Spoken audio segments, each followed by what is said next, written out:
talo ang Pilipinas sa mga Instagrammable na kainan. Masarap na, aesthetic pa, world class.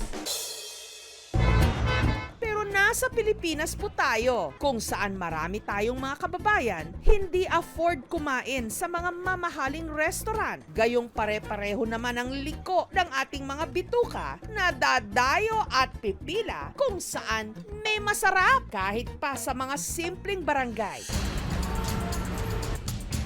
Gaya na lang sa kantong ito ng T. Zamora Street at 10th Avenue dito sa Caloocan City. Kung saan tuwing linggo ng umaga, humahaba ang pila para sa isang ulam na once a week lang dito itinitinda. Tatlong gilagid, dalawang tuwalya. Sa 15 years na kaming suki dito. Isang kasarong lalaki binibili ko dito. Unang pumutok to, halos yung mga anak ko, mga bata pa eh. Hindi pa ganito kalaki to. 25 years na ako bumibili rito. Ang kanilang dinarayo, ang pagkaing Pinoy na may peanut sauce, laman na pinartneran ng bagoong. Ang kare-kare ni Pedring. Minsan lang isang linggo, sabik na sabik ang mga tao. Ang tawag nila sa akin, ayan, si Pedring kare-kare. Ay, puro kare-kare ang tindan yan eh. Alas 3 pa lang ng madaling araw, nasa pwesto na sila para timplahan ang sabaw ng kare-kare na iniluluto sa higanting mga kaldero.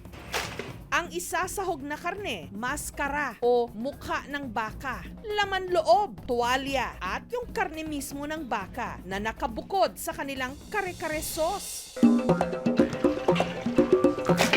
Mabusisi ang paghahanda ng kanilang house specialty na inaabot din ng isang linggo. Kaya naman minsan lang din kada linggo nila itinitinda. Una po, nagpapalambot ng mga laman, mga 1 hour to 2 hours po yan. Kasi kailangan po, yung balahibo kasi kailangan yan. Pinong-pino ang pagkakalinis kasi kapag yan, may mga balahibo, pag kinain po kasi ng tao yan, matalim yan eh. Binabanlian para matanggal yung mga sebo-sebo. Ang sikreto ng malasa nilang sabaw, mani na sila mismo ang nagbubusa. Dahan-dahan lang ang pagluluto. Yun ang nagpapasarap dyan. Dekada 70 pa raw nung buksan ni Tatay Pedring ang kanilang tindahan, ang kanyang katuwang, ang kanyang misis na si Nanay Carmen. Mayroon kaming ninong sa kasal na